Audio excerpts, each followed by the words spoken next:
So this is getting into talking about the Thessalonians. And there's kind of some eye-opening history here when you talk about the Thessalonians, and it helps give you perspective on that letter. The Thessalonians, they were a free city. In the Roman Empire, a free city meant you didn't pay taxes. So that was a big deal.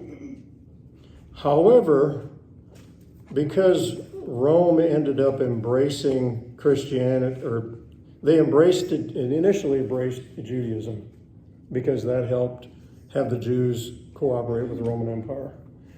And so therefore, if the Jews had a problem, since they embraced Judaism, they kind of wanted to placate the Jews to a certain extent, and that meant that if the Jews had a problem with Christianity, then they could kind of pressure Rome, hey, we've got this dangerous cult that's taken over and we need that to be dealt with.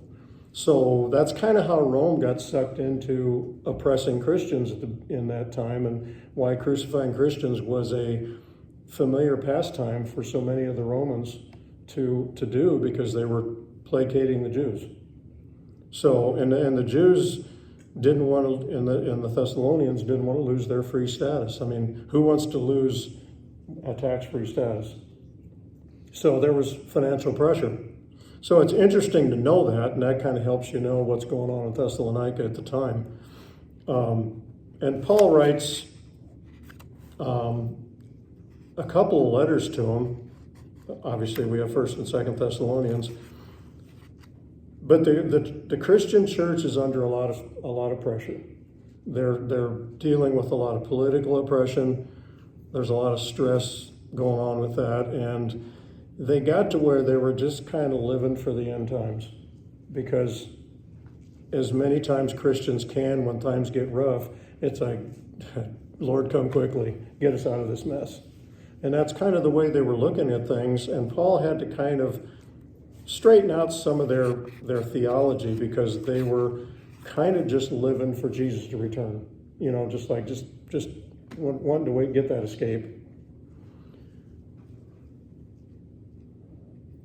And they were looking at, you know, obviously the things with Israel affect the church, because Israel is still a favorite of God's, because that was his original people, and they're still his special people.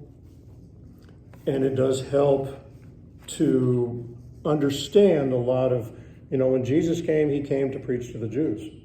And obviously he came to fulfill the law, and then that opened things up for everyone. But initially this was all written to the Jews. But in basically having your whole theology all about the return of Jesus, and that's all you're just waiting and hoping for, you're kind of looking at everything as the mark of the beast. You know, we had a time in our country where there was always, Randall talked about it, there was always seminars going on, and you could always draw a lot of people where you talk about the next mark of the beast, or who's the Antichrist, and all this kind of stuff. And people would get into that because they would do these predictions of Christ's return and whatnot, even though the scripture clearly says that no one but the Father knows when he's returning.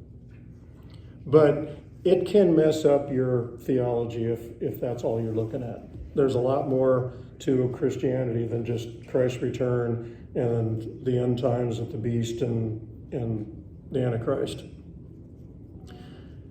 What that turns into is fear for the future, people living in anxiety. Anxiety disorders are rampant at times like that, and we're seeing that with a lot of things our country's gone through. There's a lot of anxiety. A lot of people taking medications to deal with anxiety. And then Paul writes about some of this stuff, and it's interesting the way he addresses this. Because first thing he says, 1 Thessalonians 4:11, he says, aspire to live quietly and to mind your own affairs, to work with your hands as we instruct you. Well, now that's very different than, oh my God, the Antichrist. Oh my God, the mark of the beast. Oh my God, what's coming next? Everybody living in fear, and he's like, mind your business, do your work, and live quietly. It's like the scriptures in 1 Timothy that talk about praying for our leaders is so we can live quiet and peaceable lives in all godliness and honesty. So what he's instructing them to do is, just do your stuff. Pay attention to your own life. Don't get yourself so involved. How many have certain family circles that you can get around and everything is drama? It's just like this and this and this and this, and it's like they're all wringing their hands and they're all worried about this and they're all dramatizing that. And you can't get around that stuff for very long before you're all tied up in knots. It's like, good Lord, do you live this way? Seriously? And this is the way sometimes churches can be like, what are we going to do? Oh, look at the world. Oh, and it's like, that's not the way we're supposed to live. We're not supposed to live all wrought up in anxiety. We're supposed to really mind our own business, mind the business of the kingdom. We're supposed to be lights to the world. We're not supposed to be the anxiety worriers of the world. That's not our calling. So he's basically saying, live a normal life. Mind your own business. Get a job. Go to work. Take care of your family. Now that's real complicated theology, but it's pretty darn good advice if you're living in worry and fear. Worry and fear will tear you up. It's not good for your health, and it's not good for your theology. Your theology is not going to be really very good trusting in God if you're thinking, because he says cast your cares on him.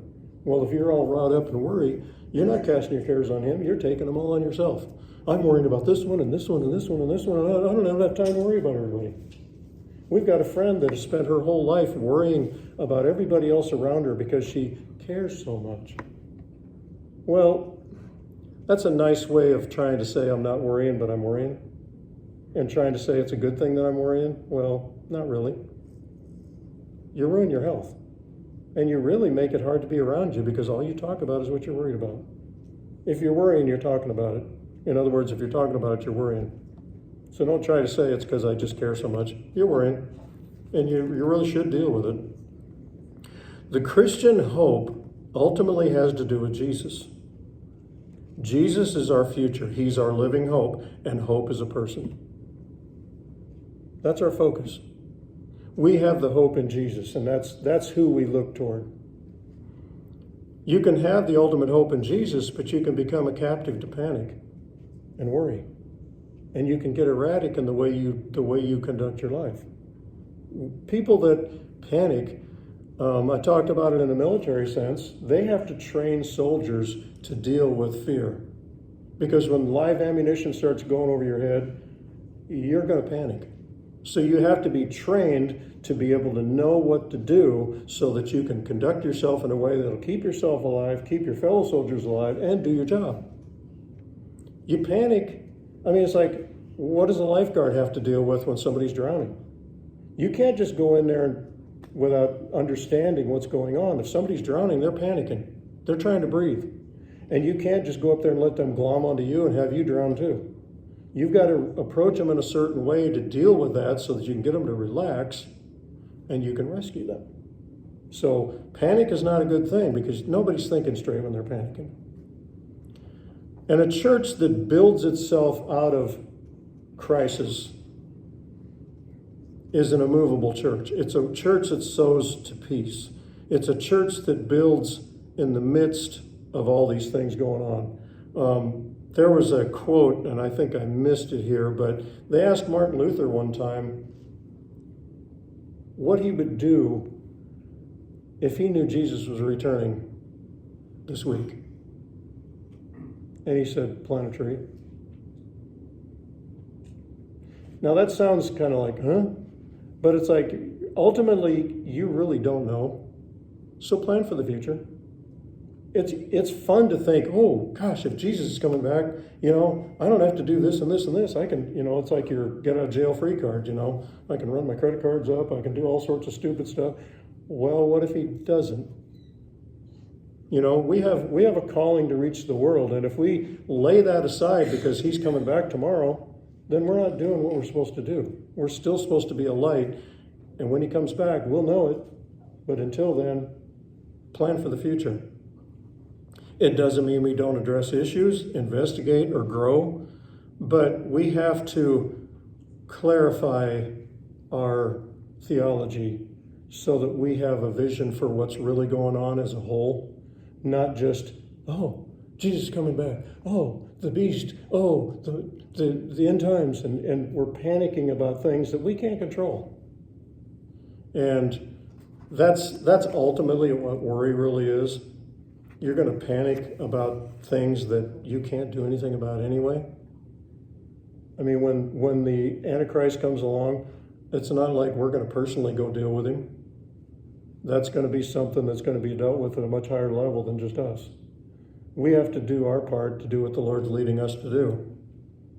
So our hope comes from planting. We abide in faith, hope, and love. These will keep the church energized, built up, and headed in the right direction, steadfast and immovable, and always abounding in the work of the Lord. So that's my introduction to what I'm going to be talking about. Nice introduction, huh?